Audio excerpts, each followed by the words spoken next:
asked Brandon, can you put one of the comfy chairs up there before you take a nap? Because let's be honest, that's what he's doing. Yeah. And he looked super confused and was like, what? And I was like, can you bring a comfy chair into that room so that she doesn't have to sit on a metal folding chair while she's in active fucking labor Right? now? And he super confused and started to get kind of pissy and was like, what? Like, he wasn't asleep yet. I didn't wake him up from his nap. He was just laying down. Uh-huh. And like, I don't understand what's so hard to understand about this. Like, just get a fucking chair and put it in there, please.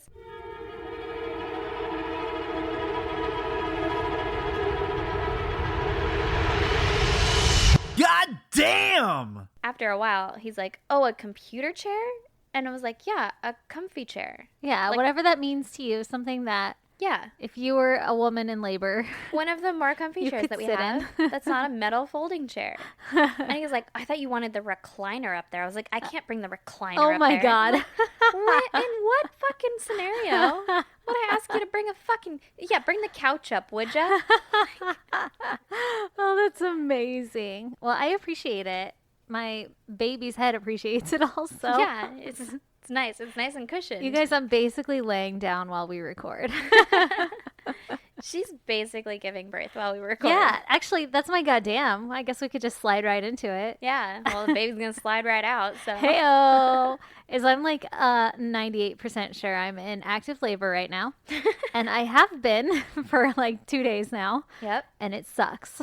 Yeah, you poor fucking soul. Yup. Props But to you for coming all the way out here to record, though. hell yeah, the podcast must go on.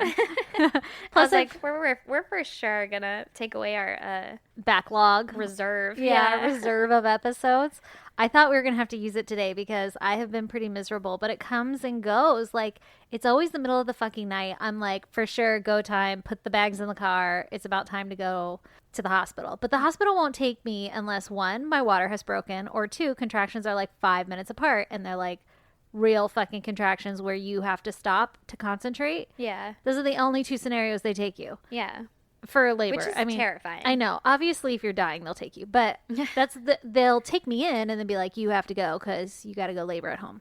So there's no point in me going down there. And so they've been like every 15 minutes apart. It'll be like an hour, 30 minutes, 15 minutes. And I'm like, I'm fucking ready. I'm dying. I'm going to hop in the shower. So at least I get one shower before this baby's born. Yep. And then all of a sudden they'll stop. And I'm like, excuse me, it's been like 6 hours of this shit. Then all of a sudden you're going to stop and now we're not in fucking labor anymore. And so now is one of the lulls? Or Yeah, did you now just is one of the lulls. So I could actually get my ass down here. But right before coming here, I almost died in Target. I thought I was going to have a baby there. But, you know, we're just going to make it happen. I wonder if you had a baby in Target, if you'd get like free diapers from Target for life. Ooh, probably not. It'd be pretty cool. I saw so many pregnant women in Target, though. Really? Yeah. It's the place to be. Yeah, it is, I guess, if you're a pregnant lady. It's every basic white girl's dream. Yeah, Target. Exactly. By the way, I know it is. They were all basic white girls. And they're all cute. And I'm like, fuck you. You're like, you're lucky I showered. Yeah, you don't know what you're in for. Or maybe you Which do. is why I showered today. Because I was like, I might have to drive her to the hospital. Yes. I appreciate that.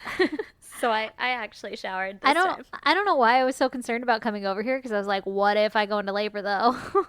Like I'll have a car here and I don't have any of my things. Yeah, that's what you said. We're going to have 2 cars at the hospital. I'm like, all right, you fucking psycho. Like, that's what you're worried about? Not about being in labor. Like, I'll take your car back. Jesus. I'll bring your car back to your house. Your husband will be there too. I didn't want to leave home base. I'm pretty sure I'd have enough fucking warning with this baby anyway. I know, right? But, so this started like 3 days ago on Friday, and I got fucking back labor, which I don't know if anybody has ever had that in your life, but in my life, no one has. No one's talked about it. Holy fucking shit, I thought I was dying. Yeah. I'm glad it went away. I didn't know that it could go away. Maybe the baby moved. Yeah, well, that's what I did. I got on all fours and I kept like rocking around on my bed. And Lee walked in and he was like, "What the fuck are you doing?" And I'm like, "I read on the internet," because you can't take a deep breath with back labor. Yeah. Like, I read on the internet that if you do this, it'll maybe make the baby like move around because you get back labor from the baby pushing on some nerves and shit in your back. Ugh. Yeah. And then it'll stop the back labor. And so I was doing that. And I am not shitting you and I'm not being dramatic. I felt something, like, I don't know if it was the baby moving or what, but I felt so much relief. Ooh. And I could, like, take deeper breaths. It still hurt. It still hurts now, like, to take too deep of a breath. Yeah. But it was so much more comfortable. It fucking worked. Oh my And then God. that's when I started getting better. Like, it took, like, another day or so. But at least I wasn't dying. But I kept calling. Well, I didn't keep calling. I talked to my doctor about it, and we did all these, like kidney scans and everything. And she's like, nothing's wrong with you. Like, put a heating pad on and take some Tylenol Good and luck. rest. Yeah. And I'm like, okay, I could do that. It's just going to suck. And then it got so bad that I was crying, and I called labor and delivery. And I'm fucking telling you, man, like, they won't take you for anything because they're just like, yeah, you're in labor. It's going to suck. Yeah. And the lady was like, take a hot shower. And I'm like, Fuck you. yeah, thanks, fucking Karen. Yeah, I'm going to take a shower. I think I'm dying right now, but I'll get in the goddamn hot shower. That'll help. Fuck you. Oh, my God. Oh, a hot shower. I didn't know that would stop this immense fucking pain. Yeah. Is that all I have to do when I'm dying is just take a fucking shower? Oh, my God. I was so frustrated because I was like, why won't someone just fix it? Yeah. Or like, can I come in and you guys give me a shot of something because I am dying? I literally felt like I was dying. And then it went away and it got better. So there's that. So here we are. But I keep having contractions and they're real bad. Ugh, God, I am not looking forward to that. I just want to get induced. I know. Now I'm like, oh man, induction was so much easier than Yeah. laboring at home. Everybody wants to labor at home because they're like, oh, you're so much more comfortable. Fuck But that. I didn't know that labor could just stop. Yeah. Like I thought once it started, it was all fucking hands on deck. Yeah, go time. Yeah, but it keeps like going, and I get to the point of like, okay, I should probably wake someone up and we should talk about this, and then it just stops, and I'm like, okay. And then you feel achy and shitty, like I feel like I have the flu. Ugh, that is the worst. Yeah, like my body's like all shocky, and I keep sweating profusely, and I'm just like, Yeah. what the fuck? And Like it your feels skin like hurts. I feel a baby's head coming out my hoo-ha right now. Oh my God. So everybody out there looking to get knocked up, it's beautiful. It's definitely not a trap. Do it. Yeah, it's a trap. Okay, Aaron, what's your goddamn? Well, mine is also super bad and just awful, and I'm in the worst pain of my life. I have like 47 bug bites. You poor soul. Did you call the doctor? You know, I didn't because I figured they're just going to tell me to take a hot shower. That actually might work for you. I know, right? What? How? Why do I you have don't know. bug bites? I don't know. We went to Steph's graduation, so we're outside at night, but also I had pants on and a jacket on, and I have fucking bug bites everywhere. Oh my God, you're gonna get the fucking Zika. Virus? Yeah. I know. I thought about it, but I don't think it's in San Diego right now. Hopefully not. Yeah. I'll pray for you. Thank you. But also, like, my pants were skinny jeans, so I don't know if the fucking mosquitoes' beaks are longer now or stronger. They're like made of steel titanium. Yeah, but they Is were, titanium steel? I It's don't- just titanium. I don't know, metal. They're made of metal. But they were poking through my skinny jeans. I had a jacket on. It was a thin jacket, but it was a jacket. But they were poking through that shit, Oh, too. no. Yeah, I'm all itchy. Maybe you got bed bugs. Don't fucking say that. Maybe you got scabies. Ooh, we got chiggers? Chiggers. That's what Brandon keeps calling them. That's what my dad calls them. It's such an aggressive word because it's way too close to the other word. Yeah, it is. We always make fun that our dog has them. The dog's got chiggers because he scratches all the time. So we maybe live it's in that. fucking Alabama. I know, right? I don't even know what a chigger is. Everyone in Alabama's like, fuck you. But yeah, I live in San Diego, and that was like part of the deal was that we don't get fucking bugs. Like, yeah. I shouldn't have to deal with this. You're so serious right now. Why is this part of life right now? I'm That's so so mad weird. about it. Maybe they really like pregnancy blood. Maybe. Apparently, I'm delicious. Yeah. So, Obviously. yeah. So mine pretty much compares to your labor story. Yeah, basically the same thing. Oh my Back gosh. labor, mosquito bites. Same. I actually almost forgot. I have two goddams. Ooh, what is it?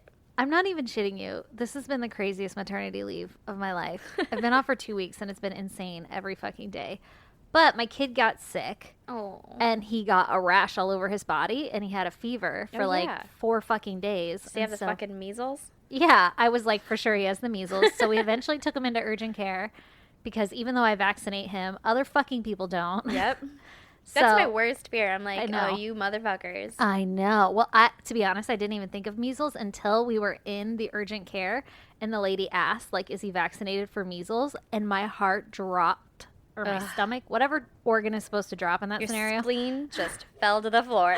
My pancreas left my body. And I looked at Lee and I was like, Google pictures of measles. Like, what the fuck do those look Oh, like? yeah. But they're like Compare more that aggressive rash. red. Yeah. He definitely didn't have measles. I actually wasn't concerned at all for his rash or his fever until it came back. But anyway, so we take him to urgent care. And while we're in the waiting room, my son, who has been a daddy's boy this whole fucking Ha. pregnancy, you know, he's like all curled up on daddy with a fever. And he's like, oh, miserable. And he looks up at me and he reaches out for mommy and he says, I want mommy. Oh. And I'm like, oh, baby, come here. Finally, I get to hold you. The moment he got in my arms, that kid vomited all over me. What? All down the front of me, all down my arm, all over the fucking waiting room. And I'm like, oh no. And he's like, you know, still convulsing like he's going to vomit. And I don't know what to do. So I put my hands out like a cup, which it doesn't matter at this point. It's just fucking everywhere. Yeah. Oh my God. But they had to bring us like a bunch of wet rags, which Ugh. that doesn't clean puke off of you. Like it wipes it off my skin, but my clothes. I had to do Yeah. that whole visit with puke all over me. Oh, that is disgusting. And then, then he won't stop talking about it. I puked in the waiting room. You're like, you puked on mom. Oh my You God. little brat. Anyway, so that was my goddamn before I went into fucking active labor, which is, you know, trumps it. Yeah, a little bit. Yeah. Wow, that's gross. All right, are you ready to talk about some murder? I am so ready. Well, welcome to episode 43. 43, The big 4-3. you and me, talking about murder. Speaking of, you want to hear my murder story? I would love to. All right, let's do it. And then let's talk about murder. Hey yo! Just kidding. We You're were- gross right we now. were all, yeah, you don't want to come anywhere near this shit. There's a baby's head down there. Can't fit anything in there. No, there's no room. Gross. Oh, man. Okay, my murderous story for the week is the story of the Snowtown murders. Ooh, Snowtown. Snowtown murders. Where's that at? It's in Australia. Oh, okay. And interestingly enough, I'm going to tell you about a lot of murders that happened. Okay. Because it was kind of like this murderous group and they did some serial killing. Ooh. Interesting that it was a group of people. But they didn't really murder in Snowtown. They murdered mostly in like Adelaide, Australia. But for some reason it got dubbed the Snowtown murders. All And right. I'll tell you why at the end. But here we go. All right, lay it on me. Okay, Adelaide, Australia. There's a lot of fucking names involved. Okay. So bear with me. I'll try to make it as easy as possible. All right. John Bunting is in his mid-20s, and he's described as a stocky, psychopathic man who lives with his illiterate and partially blind wife. Okay. This is your first introduction to... A stocky, psychopathic man. Yeah. How would you describe him? I don't think I would have been friends with this gentleman. He had a lot of friends, which is odd. For being stocky and psychopathic? Yeah, I guess he was, like, charismatic. I don't fucking know. Ooh, you forgot to mention that. And charming. Oh my God, this is awful. Anyway, as a kid, he was known to drop insects into chemicals and he would watch them die. Oh. And he would also, this is so fucking weird. He would dig tunnels under his home until his dad would come out and yell at him and would have to tell him to stop because he's like, it's too dangerous for you to dig tunnels under our house. What? I don't know. Dude, I am in fucking active labor and it hurts to giggle, but this shit gets me. The Like, dad wha- is like, you're He's- gonna crack our foundation. He's like out there like, God damn it, John. Stop digging these tunnels, you weirdo. Listen, a guy died in my fucking backyard in like a poorly dug Tunnel? trench. But it's like a tunnel without the top. Oh, that's true. Yeah. So that's probably why he was like, stop, that's too dangerous. Yeah, you'll suffocate in there, John. I'm just over here like, what the fuck? You digging holes again? Who got that deep though? Like, is the ground very soft in Adelaide? I don't know. I feel like here you'd be like, I got 2 feet in and there's a rock. Yeah, it's because we just live on granite Yeah, everywhere. That's true. Okay, so he had also been abused as a kid and he killed a friend's dog, Ooh. became fascinated with anatomy, and began working in a crematorium with human bodies. Okay. Which is what a crematorium is, but I guess, you know, to specify of the human variety. Okay. He would kill and skin cats. Ugh. And Ugh. he like bragged about how much he enjoyed slaughtering animals while he worked at a meat company. Oh. So he was just like priming himself to, you know, He was just murder. like, look, a bunch of dead bodies. Now I'm going to go to a meat company and learn how to butcher stuff. Exactly. Gross. And as he grew older, he got into Nazism, as one does. Oh, good. And he had a You strong. really need a good hate group to channel Yeah. all of that. This guy, literally everything that you could imagine fucked up about someone, he had. Yeah, sounds like did. it. He had a hatred for gays and pedophiles. Those were like the two I mean, areas of life that he was like, I too hate pedophiles. yeah, but gays, come on, man. Yeah, I don't really give a single fuck what you do in the bedroom. Yeah. So this is our ringleader of this murderous group. Great. Sounds like a solid guy. Exactly. You already said he's psychopathic, so Yeah. So he's a perfect ringleader. Mhm. Good foundation. John eventually befriends his neighbors, Barry Lane and Robert Wagner. Mm-hmm. Robert was a 13-year-old boy who was illiterate, and he always had issues at school because of that. And his father was really strict and used to beat him regularly. Ooh, So not weird that a 13-year-old is hanging out with this like mid-20s guy. a little weird, but yeah. It's okay. about to get weirder. This guy hates pedophiles, yet he's like, "Come here, little boy." Yeah, let's hang out. Well, I mean, I'm sure he wasn't touching him or anything. Yeah, but that's like a step, the next step. I don't know. I know, but listen, this is where it Like gets the weird weirder. neighborhood guy that your kid goes to hang out with. I'd be like, no. No, stop it. Here's where it gets weirder, though, because Barry Lane, the other guy that he would hang out with regularly, the other neighbor, he was a 40-something gay man, and he was a cross-dresser, also known as Vanessa. Ooh, And- hi, Vanessa. Robert, the 13-year-old, and Barry began a relationship. What? And Robert was only 13 at the time. So he's a pedophile and gay. I fucking guess. Okay, so he becomes friends with the very thing that he hates. Yes, exactly. Barry's the one that's gay, and we're speculating pedophile because 13 years old and they're in a relationship. Yeah, that's pretty pedophilic. Yeah. If my teachings have taught me anything. I don't know what their relationship consisted of, but I would tend to agree. Mm-hmm. Mm-hmm. Okay, so Robert and Barry, the two that were together, they would often go over to John's house to hang out, and while they were there, they met another man named Mark Hayden.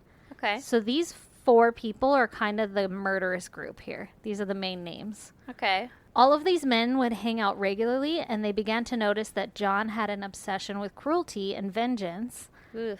and they all started to fall under John's spell, and they began to believe in the hate that he preached. Even though Barry was gay and a pedophile. Yeah. I don't get that part, but maybe the Nazism? Yeah, I guess. So I for mean, what is he not preaching the gay part? Like, maybe he's just keeping that part to himself because he's Maybe. like, well, I still want followers. Maybe, yeah. And it later states that John only tolerated Barry because Robert was with Barry. The and little he was, kid. Yeah, and he was good friends with Robert. So that's the only reason he really tolerated Barry. Okay. Supposedly. So all of these men start to follow this leader, John, and his crazy ass beliefs in Nazism, whatever. Mm-hmm. And they all start kind of doing what he says. And he starts saying, let's murder people. Yeah, logical. Okay, so the first victim, Clinton Trezise, he was a 20-year-old male, and he had a rough childhood. He grew up in foster care, but he grew up to be a happy-go-lucky guy, and he was like really excited to move out into his own apartment in Adelaide, Australia, and to Okay. start his own little independent life. Mhm. That sounded very condescending. His own little independent life. I didn't mean for it to sound like that.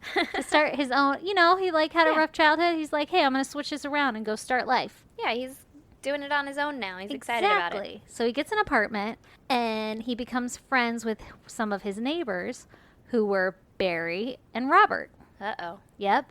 And then in August of 1992, Barry and Robert invite Clinton over to John's house.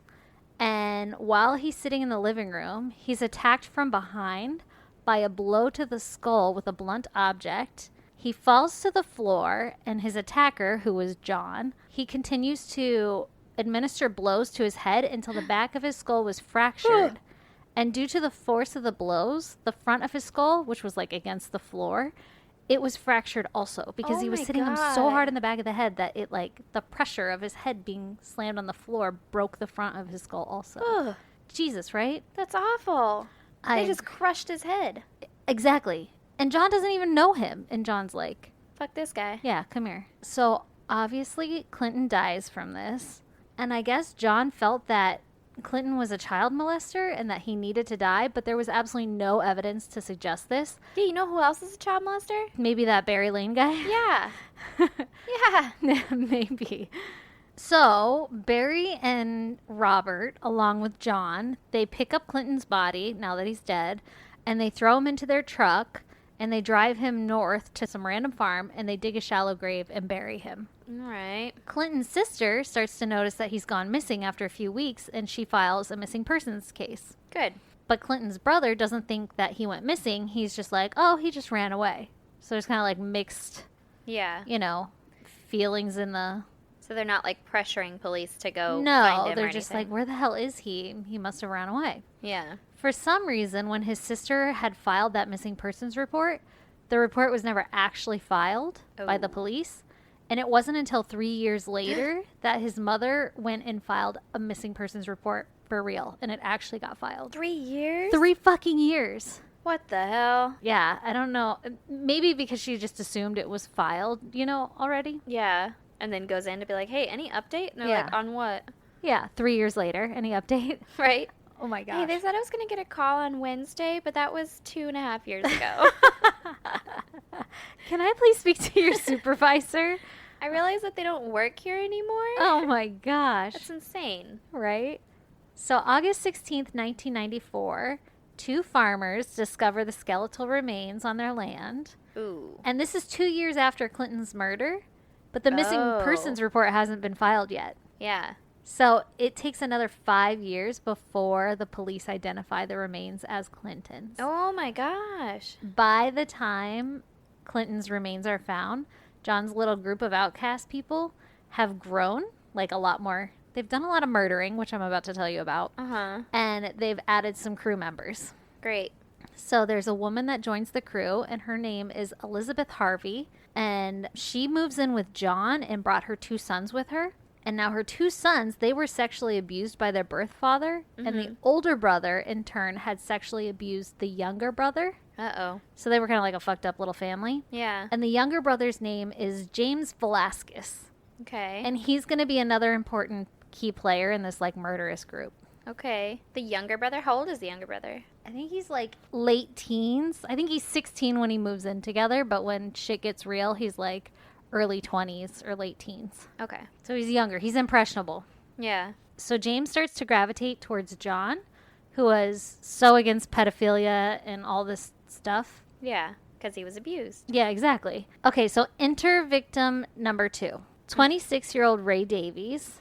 He lives down the street from John in a rented RV, and one day his landlady comes over and confronts Ray and says, hey, I saw you molesting this child. I know you're a pedophile. You need to get the fuck out. Whoa. Yeah. Was he? Pretty intense. Well, Ray denies it, and he's like, no, crazy lady. Like, calm the fuck down.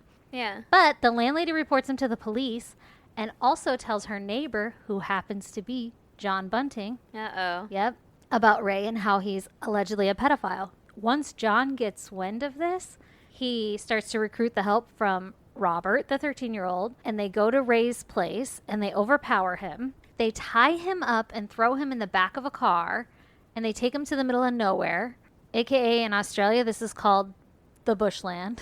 Ooh, okay. Fun little fact. Yeah.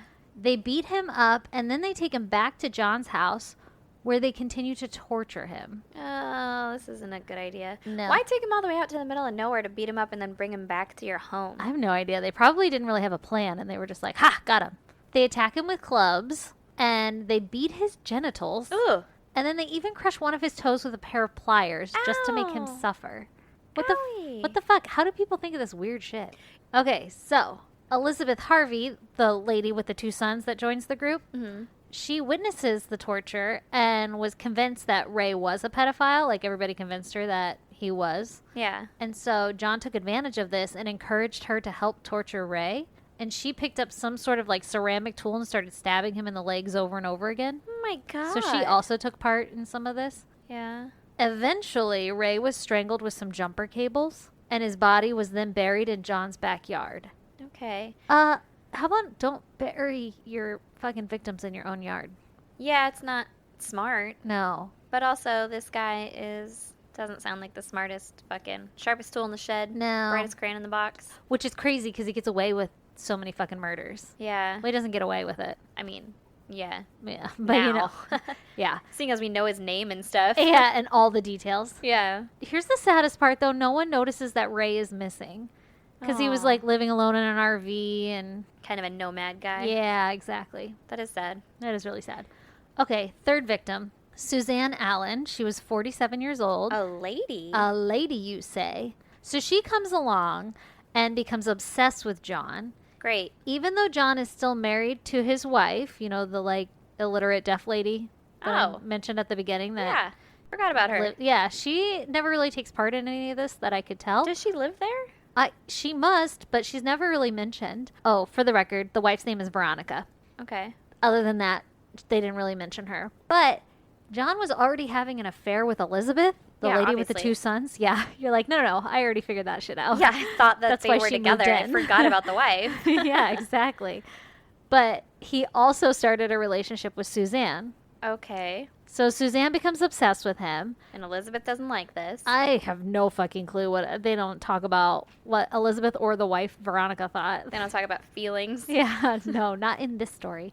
But John starts to get annoyed with Suzanne's obsession, and in November of 1996, she just disappears. Okay. Her family reports are missing, and the police go to her home, and they find her home is trashed, and Uh-oh. her pets were left abandoned. Oh no. Yeah, exactly. And they were like, this is a red flag because she was such a huge animal lover Yeah. that she would never leave her pets unattended. Yeah. Especially a lady who lives alone. Yeah, Like, exactly. those are her fur babies Those are or her whatever. kids. Yeah, exactly. So John and Robert had murdered Suzanne.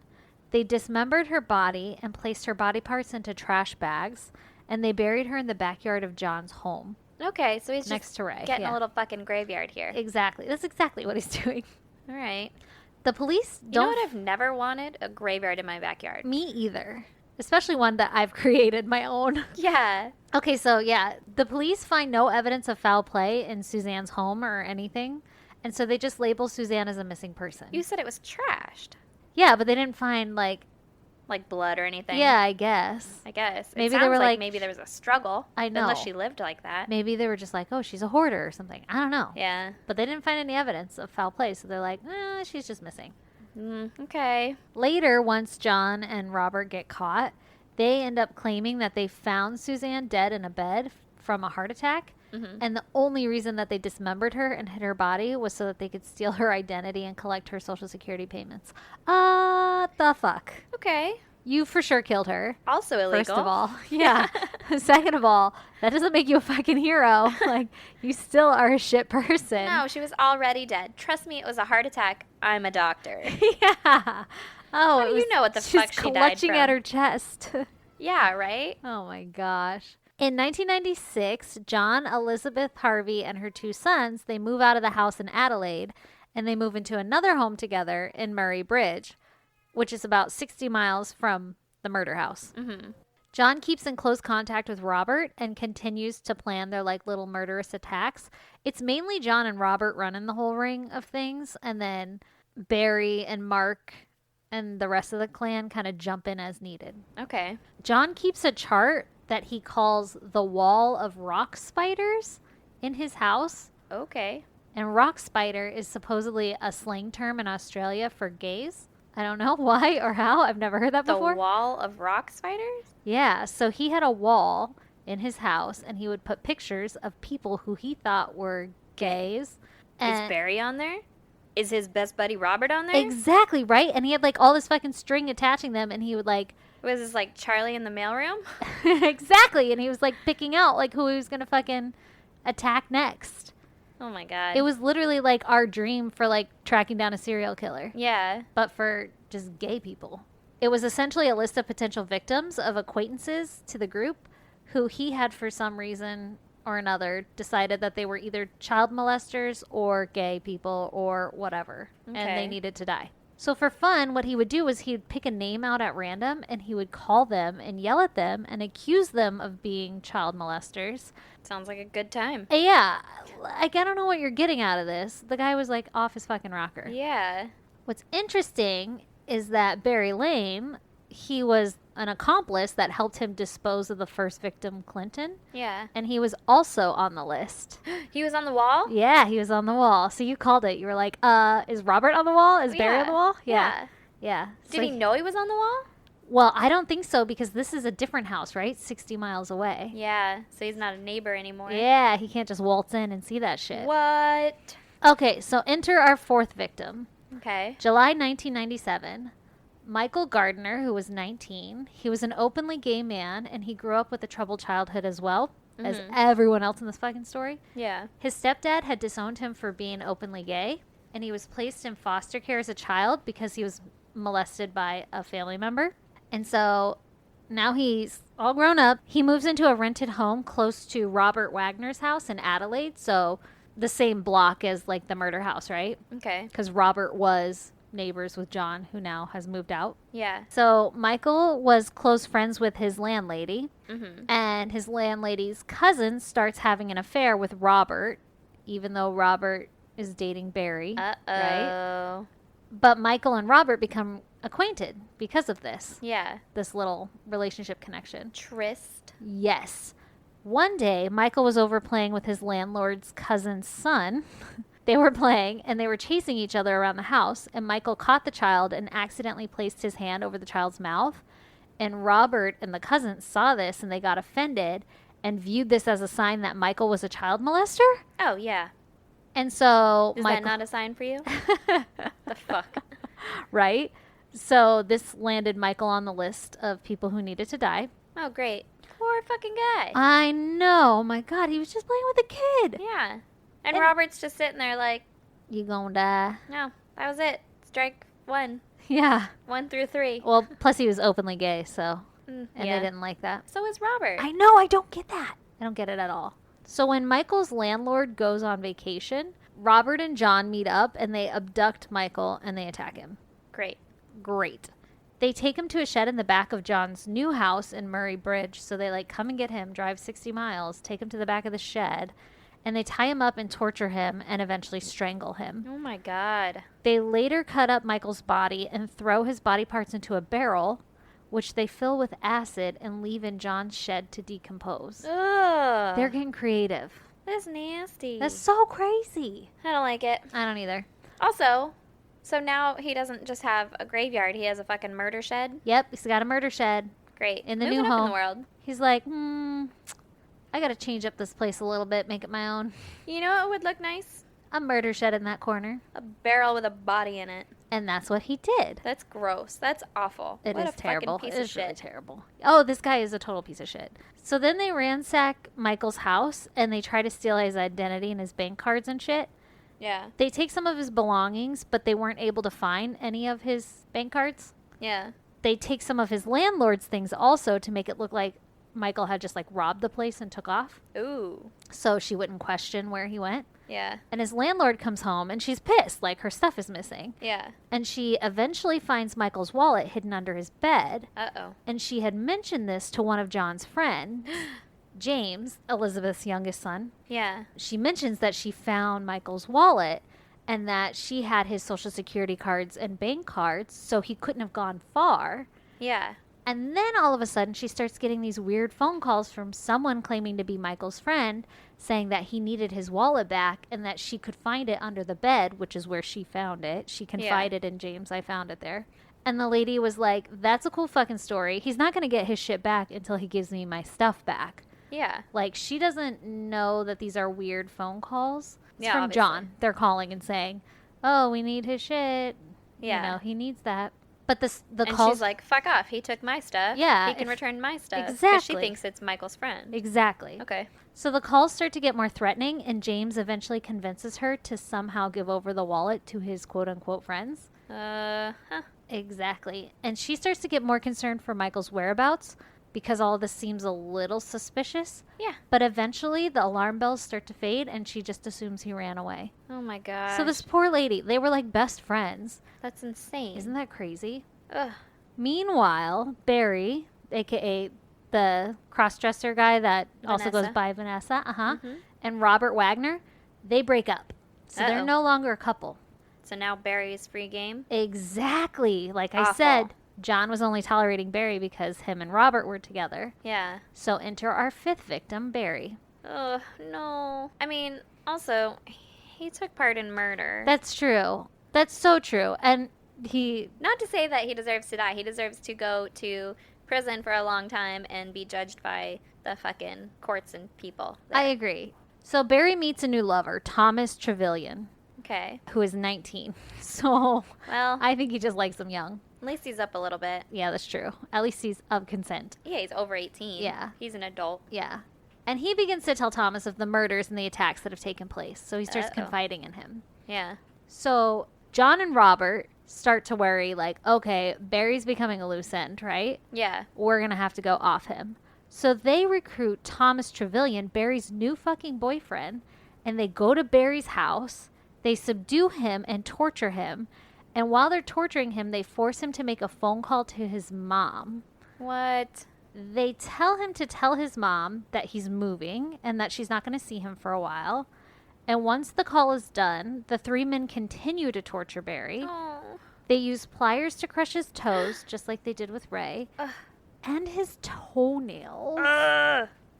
They beat him up and they get all of his bank account information and then they strangle him to death. Okay. How did they get the fucking boyfriend to get in I on this? don't know. How are, like, what is this guy's fucking, like, allure that everybody just suddenly follows him and is okay with it? Right? I don't get it. Like, if my boyfriend was like, dude, crazy story, me and these other guys one time, like, took part in murders, and then those other guys came over to me and were like, hey, I'd be like, Nope. no. No, thank you. Bye. Jesus, I have no idea, but somehow they get him to join in.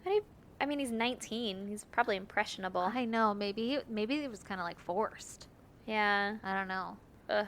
So they strangle him, right? Yeah. They wrap him up in a carpet and they leave his body in his house for a number of days. Jesus. And then they come back and they get the body and dismember it and put it in a barrel full of acid again. So now he's got 2 barrels. He's got 2 bodies in a barrels. Ooh, that's a good song. I like it. 10 days after Barry's death, a female friend of his calls the cops and says that Barry had told her about Clinton's death. And she doesn't believe that Barry moved away, but that, like, foul play is afoot. Yeah. There's some fuckery afoot. Yes. Go look into these people. What a good friend. Yeah. I would hope you would do that. I would. If you ever went missing, even if there was no foul play that I could tell of, I'd be, like, calling the cops and being like, No. she told me of this suspicious time that will probably lead you on a wild trail in the wrong direction. Yeah, but wild goose chase. just keep looking. Yeah. Okay, so before the men had killed Barry, they forced him to leave a voice recording explaining his intentions of moving, like how they had him call his mom and shit. Yeah. And because of this, the police were like, hey, friend, that's a really good theory that you think that foul play is afoot. But look, we have this tape, and he's saying, don't come look for me. I'm fine. I've moved away. How fucking terrifying So would it be to have to record that? I know. You know that you're going to if die. I knew I was going to die, I would not be convincing. I might, like, actually say the words, but I would not be convincing. Well, yeah, but, like, I could probably tell, but the cops couldn't, you know? Yeah. Because they don't know you or your Maybe I would cadence. just yell everything they hated to hear. I don't know, though, but if you're being tortured, you'd do fucking anything to make it stop. That's what I'm thinking, too, is you don't really, I mean, if you're being tortured, you don't have much choice. Yep, And you're just going to say things to make it stop. exactly. Especially if at that point you just want to die. And you're That's like, so whatever. terrible. Oh my God, that's so sad to think about. Yeah. I'll leave you a code. Okay, well, you'll know it. I'll just yell all of our secret codes. Yeah. And they'll be like, why does Raspberry orange pineapples. they'll just be like, why does she like lipstick on her teeth and not on her lips? What does that mean? I'm like, she's in trouble. She needs help. That's code for she wants to go home now. Oh man. Okay, so the police don't, Follow up on it. yeah, exactly. Yeah. They're like, he just moved away just like he said he would. Yeah. So now enter the 6th victim, Thomas Trevelyan, the boyfriend Okay. of Barry. He moves in with Robert and Robert's girlfriend shortly after Barry's murder, and he confides in a cousin that he was involved in Barry's murder, And now he's worried for his own safety because he's fucking smart, right? And he's living with the I other know. murderers. I don't get it. Not that smart. Well, I mean, smart enough to say something at least. Yeah. So Robert and John know that Thomas is another loose end, and they quickly decide that he needs to die. So Thomas, had his little fucking red flags up, and they were right. Yeah. So what they do is they decide to stage his death to look like a suicide. Thomas was found hanging in a tree in the hills of Adelaide, and the God. police believed that he had committed suicide. Okay. So that wasn't even ever questioned, What the fuck? right? And then these people are just killing left and right. I guess. In early 1998, James Velasquez, Elizabeth's youngest son, he's still living with his mom and John in their new home in Murray Bridge, and he becomes a heroin addict. Ooh. And he invites a fellow heroin addict by the name of Gavin Porter, who's 29, to move in with him. Okay. And he is going to become our 7th victim. Jeez. John soon develops a new hatred for drug addicts and despises Gavin for his drug use. And James? And James. But I guess he gives James a Pass. little slack, yeah. Well, he gave Robert and Barry some slack for a while. Exactly. He obviously doesn't stick to his own rules. Yeah. He quickly gets Gavin's bank details and PIN number from him somehow. Maybe because he's a heroin addict and it's easy to do. Yeah. And one day, John sits down on the couch and gets poked by one of Gavin's used needles, and he flies into a rage. Well, listen, I would too. How do you know it's Gavin's and not James's, though? Okay, you don't. But Yeah. if I was living with a heroin addict and they left their used needles around that I could get poked by them, I would be fucking pissed. I would also.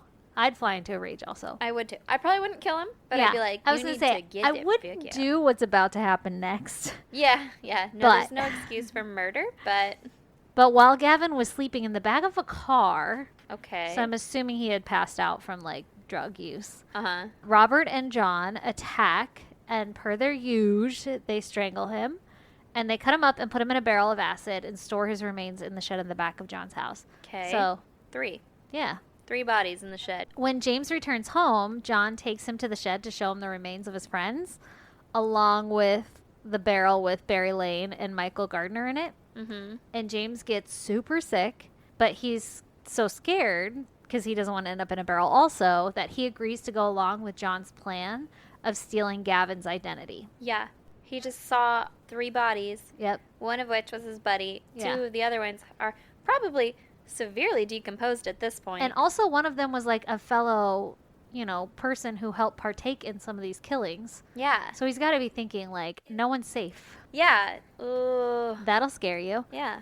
But that's what they were doing. They were killing these people and stealing their identity and taking their money. Right? Yeah. Eventually, John gets into James's head and convinces him that it's time that he needs to start doing the same and start murdering.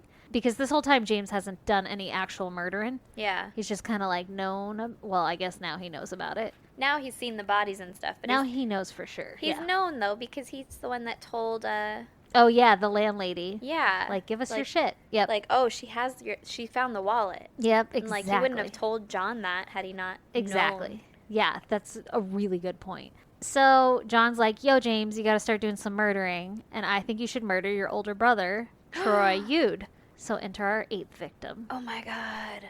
So his older brother, if you'll remember, actually sexually molested James when he was younger Yeah. because they were abused also. yeah. And so this is why John says James needs to kill his older brother. So in Okay. August of 1998, John, Robert, and James, they break into Troy's bedroom and they attack him. They take him into the bathroom and record his voice while he's being tortured. Ugh. They strangle Troy until he's dead and they pull him out of the tub onto the floor. John then orders James to kick his brother's body and then they take him to the shed. So for some reason he pulls him out and he's like, James, kick your brother. And so James starts kicking the body and then they take Troy to the shed. That's awful. It's really awful. I didn't write it down, but I'm assuming that he ends up in a barrel also Yeah. if he's in the shed. Yeah. James steals all of his brother's money and uses it to buy drugs because anyone's going to need to numb that shit. Yeah. And the whole time, police have no idea that there's any murders on the loose or anything. Through all these 8 people have been murdered, and the police have no idea because they haven't found any dead bodies yet. Well, and they've written them off as suicides missing persons. or- Yeah, exactly. You're right. They did find the one suicide. Yeah. But the only thing that they have of suspicion is like possible Social Security fraud. Yeah. Isn't that wild? Yeah. 8 people and they don't know. So our 9th victim, Frederick Brooks, this is Mark Hayden's wife. So Mark is one of the killers in the group, Yeah. but he's not really talked about a lot. Yeah, he was back in the beginning. Exactly. But I think he's been partaking in some of the stuff. He's just not like one of the main guys. Okay. So his wife, who's also named Elizabeth, which gets confusing later, Mm-hmm. but not John's Elizabeth, Mark's Elizabeth. Mm-hmm. Frederick Brooks is Elizabeth's 18-year-old nephew. Okay. And John doesn't like Mark's wife for some reason, and he hasn't for some time now. So John just decides that it's time for Frederick to die, simply because he didn't like him, didn't like Elizabeth, so he needs to die. Oh my God. So in September of 98, John, Robert, and James, they all attack Frederick, and it was a long and brutal attack. He was stripped and beaten. They lit cigarettes, and they would push him into his nose, into his ears. What? I know. A cigarette lighter was used to burn like a smiley face on his forehead. You know how like Yeah. the cigarette burns make a smiley face or whatever? Yeah. It was then used to burn his nipple. Ooh. An electrical plating machine was brought out, What? and they attached it to his genitals and used it to send electrical shocks. What the actual fuck? Ugh. Who just has that? I was gonna say that. Who has that? I don't know, What is that for? but what the hell? Ugh.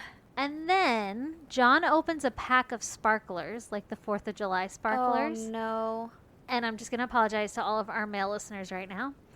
He stuck the end of it into his penis and lit the sparkler on fire Ah! and watched it burn down. Ooh. This amused John and Robert so much that they did it again. What the actual fuck? What the fuck? What the actual fuck? Oh my god. Oh my God, that's awful. That's really awful. That's really awful. Ugh. I don't know how far or anything like that.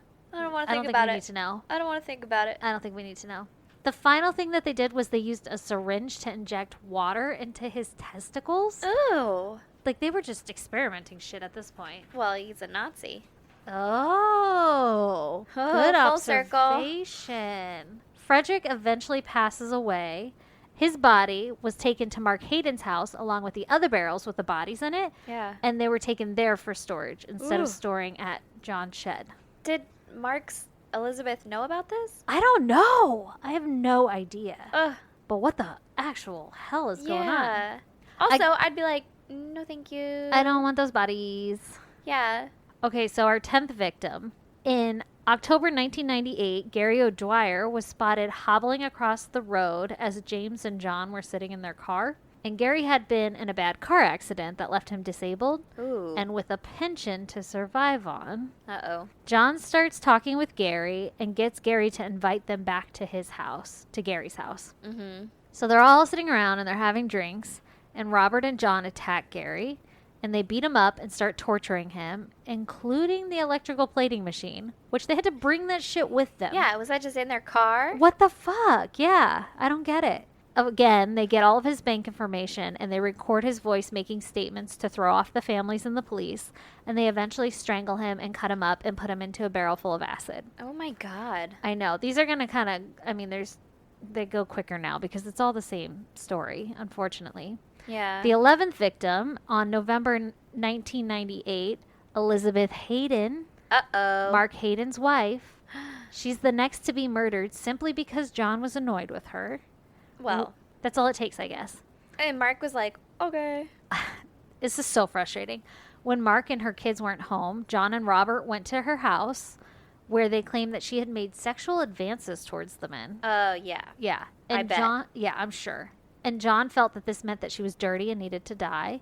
And so the two torture her and kill her and put her into a barrel like the others. Uh-huh. And Mark is later shown his wife's remains in the barrel. And supposedly he laughed and didn't seem upset at all. What? What a shitty husband. Well, Yeah. what a shitty person in general, just for being around for all these murders. But like, I'm sorry. What That's the your wife. fuck? Yeah. That's the person that you're supposed to love. That's the one that made your babies. Like, what the hell? Yeah. Ugh. All right, our 12th victim. May 1999, David Johnson, who was 24 years old, and James's stepbrother, So he had 2 other brothers, Yeah. and he already killed his older brother, and now we have David Johnson, who's the stepbrother. He becomes the 12th murder victim, Oh my gosh. despite the fact that police are now trying to find out what the hell is going on. And, you know, we have a lot of missing people here. Like, there's something going on now. Are they finally catching on? They're finally catching on. James, I guess, lured David to an abandoned bank building in Snowtown, which is less than 150 miles from Adelaide, like Murray Bridge area, Mm-hmm. that John was renting. Oh. I don't know how you rent abandoned banks. That sounds really cool. Well, the place I work at used to be a bank. That's true. So you're technically renting it. An unless he abandoned owns it. bank. Yeah. Da-da. There you go. That's how it works. So when they get there, John and Robert were waiting for them. And once they were there, the men handcuffed David and choked him and forced him to read this little script while they recorded him confessing to these crimes that he never committed, Ooh. and also had him recite his bank information. Mm-hmm. The group leave David at the abandoned bank and try to go access his funds, but they weren't able to.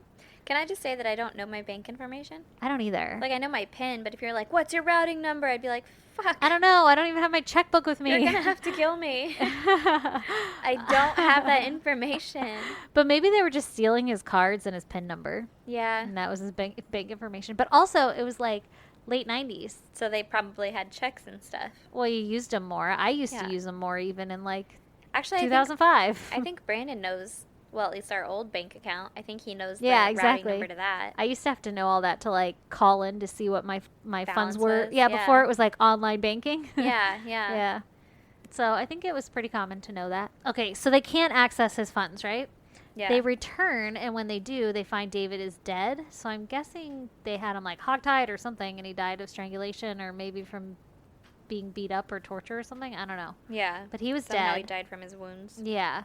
So they can't get any more information from him. And Robert was pissed that he wasn't able to, quote unquote, play with David before he died. Oh my god. So when they dismembered David, allegedly, Robert took some of the flesh and fried it up and ate him. This was the only victim who was actually murdered in Snowtown, and the only one that allegedly has anything to do with cannibalism. But all the other people were killed in Adelaide or Murray Bridge or whatever, and this is Yeah. known as the Snowtown murders. Why did he eat him? I don't fucking know. Why Did did John he do try it? anything? I don't know. It just says Robert. Did they have a fucking grill there? They like must a little have. foreman? Maybe he like took the meat home. Ugh. He fried it up. Gross. Yeah, super gross. I have so many questions. I do too. I don't have any answers. Literally don't have any answers. By the way, all this information came from basically one documentary. I read a ton of articles, but they weren't in depth enough to be able to give a full story. Yeah. So I'm limited on what I do know and how, like, Yeah. you know, usually you can piece together a couple different details and figure out the scene, Mm-hmm. but we're kind of stuck. Okay, so because of that, I'm not quite sure how the police start to catch on to this little clan of murdering people. Well, fucking everyone is connected to them. I know, but I think what it was, the like biggest connection was Mark's wife's Yeah. murder, Elizabeth. And so the police start to become suspicious and they start looking into the group as like potential suspects. Yeah. Well, Mark was probably looked at intensely as a I'm suspect. sure, yeah. He's a and then- husband. Yeah, and then maybe he was linked to these other people and all these Yeah. other people were somehow connected. So it starts to spark some concern. And detectives from Adelaide, they reach out to the police in Snowtown and let them know that, hey, we're looking for this like Toyota Land Cruiser. Uh-oh. I don't know how they get all this information here. This Yeah. isn't where, it's not very clear. The documentary just kind of jumped to it. Okay. But they're looking for a Toyota Land Cruiser. The Snowtown police, they had records of the cruiser coming into town around February. Again, I don't know how they have these records. CCTV? Maybe. And that this Toyota Land Cruiser had a bunch of barrels in the back of it. What? Dun dun dun dun. They track the Land Cruiser to John's house and they find out that John is renting that abandoned bank building in Snowtown. Mm-hmm. So they're like, aha, let's go check out that bank building. Yeah. So on May 20th of 1999, the police go investigate and they find the old bank vault in the building and they go inside and when they open it, there's plastic everywhere hanging like curtains. Oh my god. And they push through the plastic and they're hit with the smell of decomposing bodies immediately. Gross. The police had to wear like breathing gear because the stench was so bad. Oh. And they find these barrels and they walk around opening each barrel with a camera rolling to document each decomposing body Ugh. as they open the barrels. And they found 8 barrels, each with their own victims. Actually, I think some of them had like shared parts. I read one article that said they like shared Gross. a barrel. But 8 barrels. And the smell was so bad that it could be smelled outside of the bank. And that, God damn. His shed must have smelled awful. oh my God, right? But I guess the vault was like holding it back. I don't know. Ugh. Yeah. Also, this documentary claimed that people would like, after all of this, people would come up and try to smell under the door to see if they could smell decomposing bodies. Why? Who does that? Why would you guys want to smell that? Don't be so weird. Go take a picture outside of the bank, but don't try to smell decomposing bodies. Yeah. Why would you want to smell that? I don't know. Ugh. Okay, so now the police have the task of identifying who the hell is in these barrels, because they just have a bunch of missing people report, Yeah. but they don't know who these people are. Well, I guess the acid that they used to dissolve the bodies in the barrels was the wrong kind of acid. The killers used hydrochloric acid, which doesn't dissolve bodies, but instead it fucking mummifies them. So in a sense, the killers were preserving the bodies instead of getting rid of them. Oh my God. Isn't that crazy? First of all, at least they were dumb enough to do that. Right? I mean, I was going to say quick Google search, but I don't know how. 90s. Yeah, I don't remember how accessible Google was. Quick Ask Jeeves search. Yeah. Yahoo! Yeah. You could ask, what Fucking- was the paperclip's name? Mr. Clippy? Clippy. Yeah, it was Clippy. Just ask him. He might know Oh my god. how to dissolve a body. Oh my gosh. We yeah. have alerted the police. Oopsie poopsie. So the police obviously have a task ahead of them, right? Yeah. And they go and they arrest John, Robert, and Mark Hayden because they're all tied to this bank vault thing. Yeah. A few days later, James is interviewed and he spills the beans on everything in hopes of gaining immunity. Uh-oh. And he leads the police to Suzanne Allen's body and Ray Davis's body, the ones that were buried in the back of John's old house. Yeah. So the police were like, oh shit, he's telling the truth. Yeah. We have our story. And they do DNA profiling to identify each one of the victims that are in the barrel and everything. Obviously, they go to trial. During the trial, James's mother, Elizabeth Harvey, she died of cancer. Oh. And I mean, it is sad, but it's kind of a good thing because James had been holding back a lot of information because remember Oh. she took place in Ray Davis's torture where she like Yeah. stabbed him with that ceramic thing. Yeah. So he was kind of holding back a lot of information and he didn't want to get his mom in trouble. Protect her. Yeah. Yep, he was trying to protect her. So once she passed away, he let it all out and told everything. And all of the men were sentenced to life in prison. James gets the chance of parole in 28 years. And Mark got the chance of parole in 18 years. Now, this What? was like in 1999. Yeah.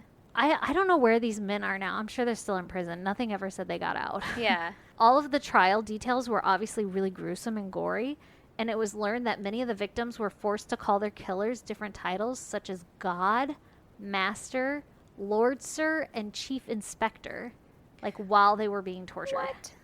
This Chief Inspector. all I think of is Inspector Gadget every time. Right. Call me Chief Inspector. Do Inspector Gadget.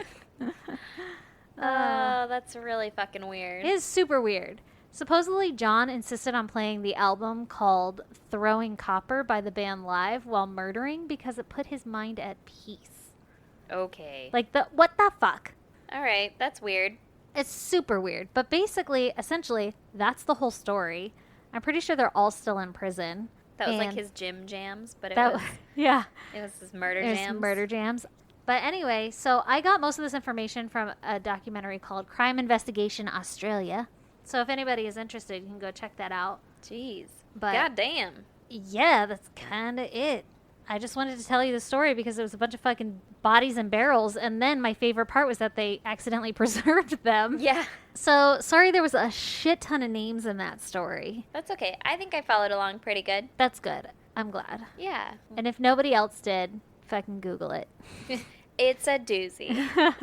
You got the gist of the story. Yeah. Which is all we ever promise. Yes, exactly. All right, Stacey, are you ready for my story? I am. Let's hear it. Okay. So, I am doing there is murder involved. Ooh. Maybe. Oh, interesting. Switching it But up. it's a little bit of a conspiracy theory here. Oh, Lord. Oh, yeah.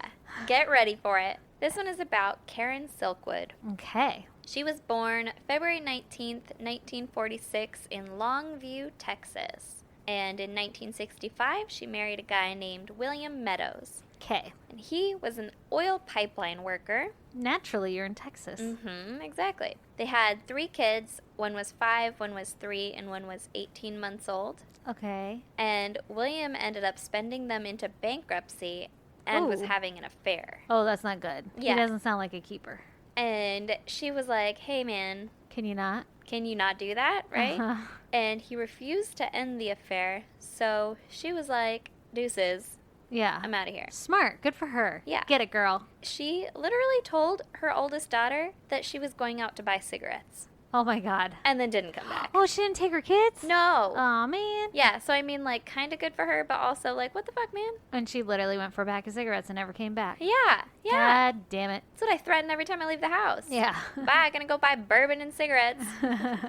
Which you don't smoke or drink. No, Brandon's Well, you like, drink, but not bourbon. Not bourbon. Definitely not bourbon.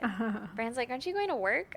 Yeah, that's what I said. Bye. Yeah. Is that not what you heard me say? Yeah. So she moved to Oklahoma City and got a job at the Kerr McGee fuel fabrication site. Oh, okay. And this was in 1972. Fuel fabrication. Yeah, it was a nuclear plant. Oh, interesting. She was going to be polishing fuel rods that were... Hey-oh. Yeah, she was. Didn't even think about that. Well, they what were... do you do for a living? It's just a fancy way. I of- polish rods. Yeah. Gross. Nuclear fuel rods. Oh my god. These fuel rods that she Uh-huh. was polishing Yeah. were packed with radioactive plutonium pellets. AKA jizz. Oh my god. I could let this go on forever. You were like a 12-year-old boy. I am. This is not a safe job. No. Yeah. No, that's the point of my story. Okay. You cut on quick. Yeah. Also, I don't know why they need to be polished. I did not look into that. We need this nuclear power plant to look the fanciest it's ever looked. Yeah. I want it spick and span. So she joined the Oil, Chemical, and Atomic Workers Union. Oh, God. And shortly after she started working there was a strike that she participated in. Uh-huh. And when that ended and failed, I guess a lot of the people lost faith in the union. Okay. But Karen was like, hell no, we won't go, or whatever. Yeah. She was super dedicated to it, Uh-huh. and she was the first woman from Kerr McGee to be elected to the union's bargaining committee. Okay. So she's doing big stuff in the union, right? Is that, what's a bargaining committee? Is that where you it's- go and you're like, do this for my people? Yeah, Okay. yeah, yeah. Don't know much about unions. I only do because Brandon was in Oh. his union. They like elected would him to be be in a the goddamn- fucking spokesperson. Of course he would. be in a Of goddamn union. course he would. Not that I'm against them, but I just don't know anything about them. No, yeah, and he didn't either, and he was like learning it all. And he thought it was pretty cool. So Karen was charged with investigating the health and safety issues at the plant, Okay. and she believed that she discovered numerous health violations, including workers being exposed to contamination Yeah. By And- polishing rods. by polishing rods, yeah, and some faulty respiratory equipment and improper storage of samples. Oh, shit. That's scary. She also believed that the lack of shower facilities would increase the risk of employee contamination. Yeah. So she was like, there's a lot of shit going wrong here. Yeah, let's fix this. Yeah. So then the union, based on like her word and stuff, Yeah. threatened litigation saying that Kerr McGee plant had manufactured faulty fuel rods. Ooh. They falsified product inspection records and Oh. risked employee safety. Oh, my gosh. Yeah. That is not something I want out of a nuclear power plant. Not at all. Yeah, it's like the low on the list of things that you want. Yeah. So she said that there were spills, leaks, and enough missing plutonium to make multiple nuclear weapons. No. Yeah, What? yeah, That shit doesn't go missing. yeah, quote unquote, right? Uh-huh. So then in the summer of 1974, Karen testified to the Atomic Energy Commission about having been contaminated. Oh. She said that safety standards had slipped because of a production speed up, so they were getting kind of lax Oh. on Yeah. the safety of it all. On November 5th, in 1974, Karen did a routine self-check and found that her body contained almost 400 times the legal limit for plutonium contamination. Oh my God. Yeah. That's not good. No. And she was decontaminated and sent home with another kit to check her urine and feces later. Deacons, do they just like louse you? I think so. Like spray it down. They're like, Yeah. good luck, right? Yeah. So there was plutonium on the inner portions of the gloves that she was using, but the Oh, gloves no. didn't have any holes, suggesting that the contamination had come from a different source. Yeah. I assume it's like one of those, you've seen them in like The Simpsons, those giant glass windows where they stick their arms in the big Yeah. black rubber gloves Yeah, and they yeah. polish the stuff in there. I Uh-huh. think that's what she was doing. Okay. So the next morning, she tested positive for plutonium again, Oh my gosh. even though she had only been doing paperwork that morning. Oh my gosh. On November 7th, as she entered the plant, she was found to be dangerously contaminated and was even breathing out contaminated air. Oh my God. Could she feel it? Like, are there symptoms? I'm sure that there are symptoms. I don't know if she could feel it. Like, if she noticed them yet? Yeah. That is fucking terrifying. Yeah. Also, if you're breathing it out, that's fucking in your lungs. That's inside your body. Yeah. Yeah. Yeah. That's scary. Oh no. So they sent a team to go check out her house, and they found plutonium traces on several surfaces, Oh, including no. the bathroom and the fridge. Okay. Karen, her boyfriend, and her roomie were all sent to a lab for testing to determine the extent of their contamination, Yeah. and there was no radiation detected in either her car or her work locker. So, like, it's really weird, right, that it was in her fridge or house. on her fridge and in her bathroom. Yeah. And, like, the inside of the gloves thing, like, where is this coming from? Because the Yeah. thing that should be contaminated is, like, sealed up, right? Yeah. So, obviously, there were questions about how her home had become contaminated. Uh-huh. And she said that the bathroom may have been contaminated from when she tried to do an at-home urine sample, but ended up spilling it in the bathroom. Oh, maybe First she didn't off, wash her hands and then she touched the gross. fridge. Maybe, yeah. First of all, gross. Yeah, you just spill urine all over the floor. Nasty.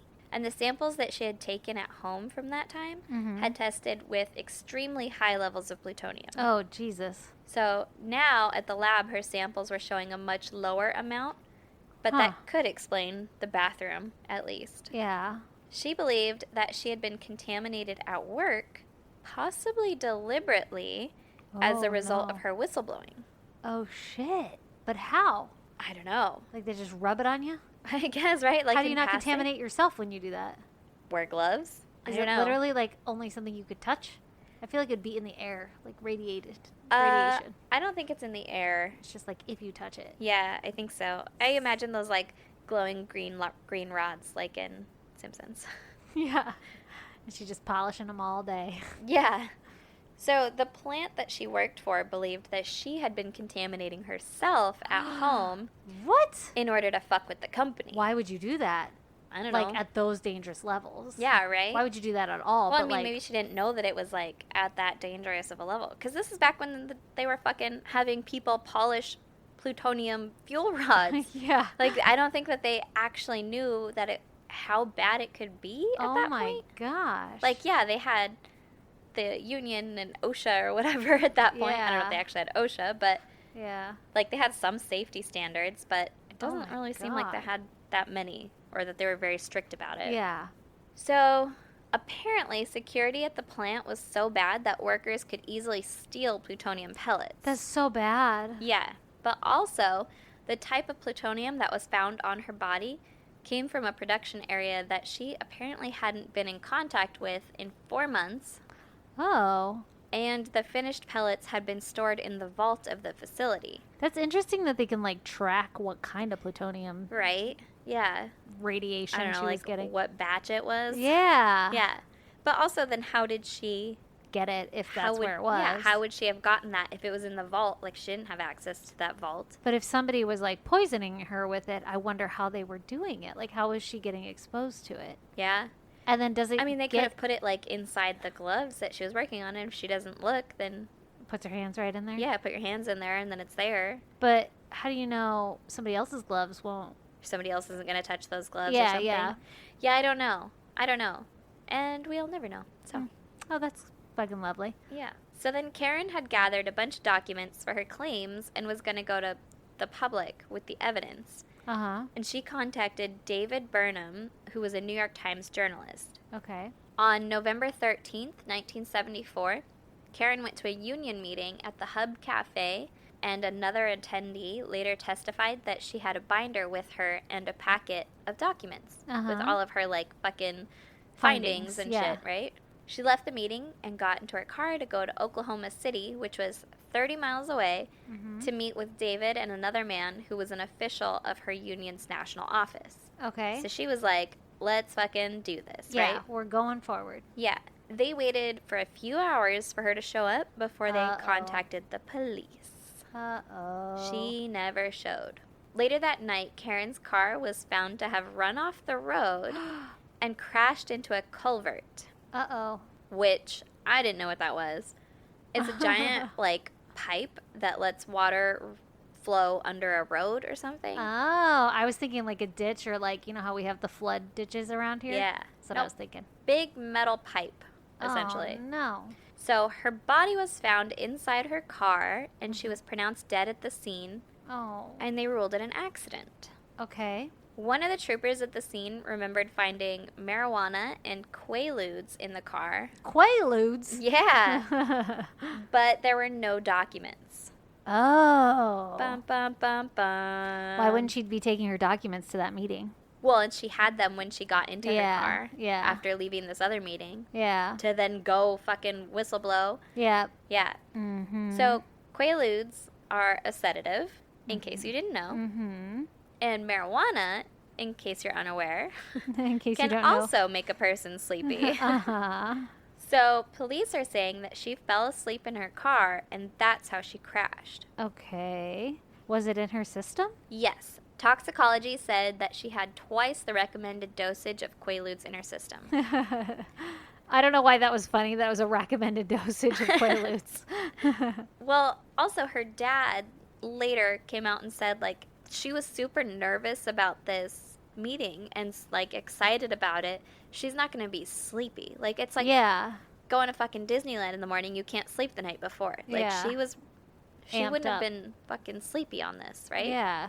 Well, So- then why would you take that right before you're going to go driving somewhere to an important appointment? Exactly. And twice the recommended amount. Like, Yeah. no, it's Mm-mm. all a little fishy. Yeah, a little fishy. So some people, however, don't believe it was an accident, Mm-hmm. obviously. They think that she was run off the road by someone in the company to keep her quiet. Ooh. There were skid marks in the road suggesting that she wasn't asleep at the time of the crash. That but she hit the brakes or something. Yeah, she had hit the brakes and was actively trying to get back on the road. Oh my God, that's terrifying. Yeah. There was also damage to the rear of the car that, according to everyone who had seen her car before, said wasn't there before the accident. Oh my gosh.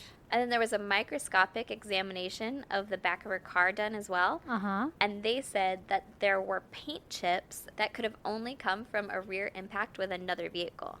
Oh, interesting. Yeah. Okay, so she got rammed off the road. Yeah, it's what it's starting to sound like. Yeah. And to add on to the no damage beforehand, there was never any reported damage like that previously. Her friends and family had never seen it, and it Uh-huh. wasn't like on her insurance or anything it, like yeah. that she had been in an accident before. So there's also the theory that perhaps someone did run her off the road but didn't intend to kill her. They just wanted to scare her because yeah, like make you late for your appointment. yeah, or just scare her, and they didn't necessarily know that her car was going to hit this culvert in that Yeah. way to kill her. Yeah. So, Just a little intimidating tactic. exactly. And according to her family, she had been receiving threatening phone calls before her death. Oh man, this poor chick. Yeah. The medical examiner also ordered an analysis of Karen's organs for radioactive contamination, Yeah. and they found that most of the contamination was in her lungs, suggesting that she had inhaled it. What? And some was in her gastrointestinal tract, suggesting that she had ingested the plutonium. Oh. So, as to how she could have been, like, poisoned by someone else, I mean, maybe if they had, like, a community fridge or something at the Yeah. work. Got her food. Yeah, put it in her food, or they said they found marijuana in her car. If someone was like, just sprinkle it on there if she's inhaling it. Oh my gosh. Yeah. Well, that's scary. Yeah.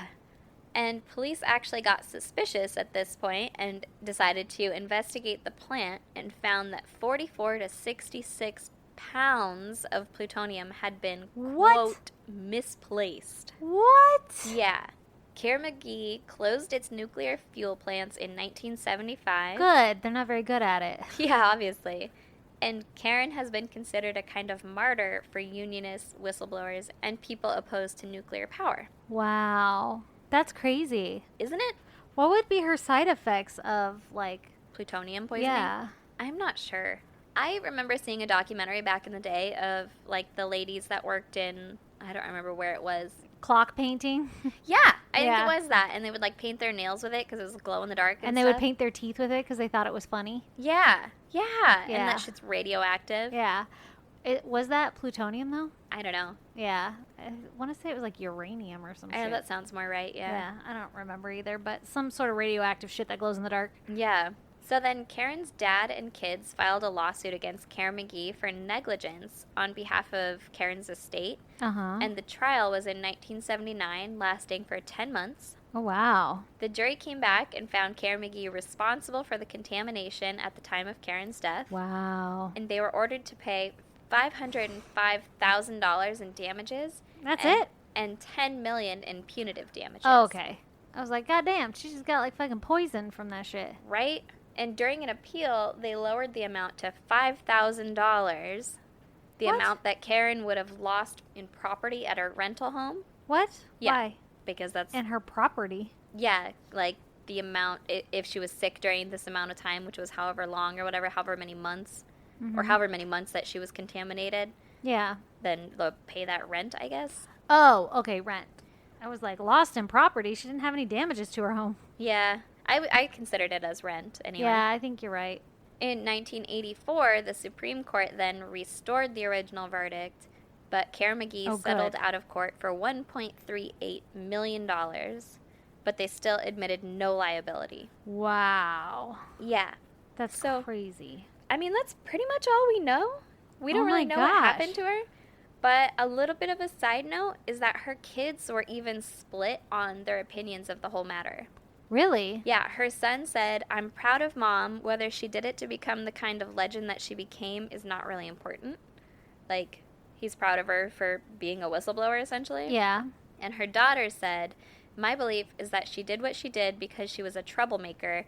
I don't believe her intentions were as good as everybody said." Oh my god, that's so sad. Yeah, but also remember she told her daughter that she was going out to buy cigarettes? That's true. I don't know if it was that daughter, Yeah, yeah. but Maybe not the best mom in the world. yeah, which maybe. Oh. I don't know. But isn't that fucking crazy? That I is mean, fucking crazy. whether or not this company ran her off the road or whatever, she was still contaminated. Like, They're still responsible for knowing where their fucking plutonium is and having too. safe shit. yeah. Yeah. No one should be able to steal plutonium from a nuclear plant. No. Like, what are you talking about? And you should ideally not get exposed to it because no one's gonna fucking want to work there. And Exactly. then what? And that's why your plant got closed. Yeah. Oh my gosh, that's wild. Isn't it? God damn. I thought it was pretty crazy. Yeah. I think there's been like movies made about it and stuff, which I did not watch. I probably should have, but I'm so fascinated by like the nuclear power plant shit, like, you know, the whole Chernobyl thing and yeah. all that. I haven't watched the latest on I think it's HBO. yeah. Lee was watching it, but I've definitely gone through like the endless pictures and all of that Mhm. stuff. Yeah, I haven't started Chernobyl yet. I have been told that it's really good, and Uh-huh. I've seen that like on the internet and everything is saying that that's like Really good. better ratings and reviews and stuff than like Game of Thrones had even. Ooh, And so I'm like, we'll have to watch it. yeah, I should really get on that. But also, it seems really heavy every night when I'm like Yeah. just scrolling through shit, and I'm like, I don't know if I want to start this right Yeah, now. this is a little intense. Yeah. Well, and from what I've seen from what Lee watches, a lot of it is like, you know, not so much like the politics of it all. Like Yeah. how, you know, people came in and they were like, yo, this is really bad. And the company didn't want to release it to the public that this was really bad. So then they covered it up and made it worse. Yeah. Which, Yeah. I mean, is kind of what this company Did. did to an extent until they got investigated and sued Yeah. that they closed their doors. But Ooh. before that, they're like, there's this whistleblower saying that everything's unsafe, and they're like, no, she did that to herself. Yeah, fuck Which, you. I mean, maybe, but also, how did she get the fucking plutonium to do that to herself? Yeah. That's a mistake on the plant. Yeah, either way. Yeah. You put it, yeah. Wow. Crazy, right? Wow, really crazy. Yeah. That's lovely. God damn. Well, shit, this was a good one and a long one. Yeah. Mine was really short, so Yeah, mine was long. Long as fuck. Should Don't have been a worry. Patreon. it evens out. Yeah. Yeah. Well, my turn's next for Patreon, huh? Yep. Shit. Speaking of Patreon, you guys should go check it out for as little as $1. Yeah. You can hear some extra episodes. You can find the link on our website, isgdpodcast.com. You can also find pictures relating to our cases. Mm-hmm. We're on Instagram, Twitter, and Facebook at ISGD Podcast. Yep. You can email us if you have suggestions, questions, comments, hate mail, whatever you want, whatever you got. Go buy some of our merch. Oh, yeah. We got merch on the website also. But also, our email is isgdpodcast@gmail.com. Sorry. Just halfway through that. It's like, you But can't buy merch also- from email. Let me finish what the fuck I was saying. What else? Subscribe, rate, and review. If this is your first time joining us, welcome. Welcome. And thank you Yeah. for giving us a shot Yeah. in your ear holes. Take a ride on this shit show. Also, you can send us mail at P.O. Box 2764, Spring Valley, California, 91979. Send that snail mail. Aaron Mhm. loves getting it. Yeah, dude. You hear Carl barking in the background? He said, send me mail. He's really trying hard to fucking not let us get murdered right now. Yeah, I appreciate that, Carl. Yeah, it's the neighbor. He's home. Great. We got it, bud. Yeah.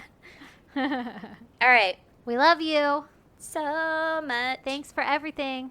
Hey, and I will probably have a baby. We've said this like on every episode, Yeah. but I'm probably gonna have a baby really fucking soon because I am in fucking labor Yeah, as well, we speak. By the time this episode comes out, you'll definitely have a baby. Yes, like legally by nature, I must have had a baby by now. Yeah.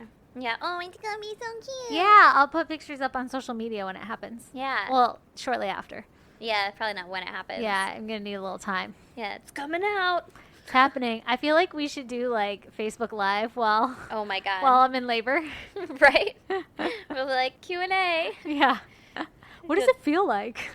Well, it fucking sucks. Well, I think I'm dying, so Yeah. there's that. We'll do it after you get an epidural. Yeah, there you go. Then I'll Yeah. just be like, oh, out of it. For the record, everybody, I've been having contractions every 30 minutes, which this will be edited down to like an hour, which is nothing for you, but we've been recording for like at least 2.5 hours. Yep. She's bared with us through all of this. Yes, We've we gone made it. through a million contractions during this time. So worth it. I'm glad you came over and did this, though. Me too. Thanks for inviting me. Yeah, the and podcast thanks for letting is- me sit on your fancy chair. You're welcome. On a puppy pee pad. Yeah, did your in water case break? My water breaks. No, it didn't. But it was better safe than sorry. Yeah, it's good. Don't forget to put it in your car. I won't. On that lovely note, bye, people. Bye!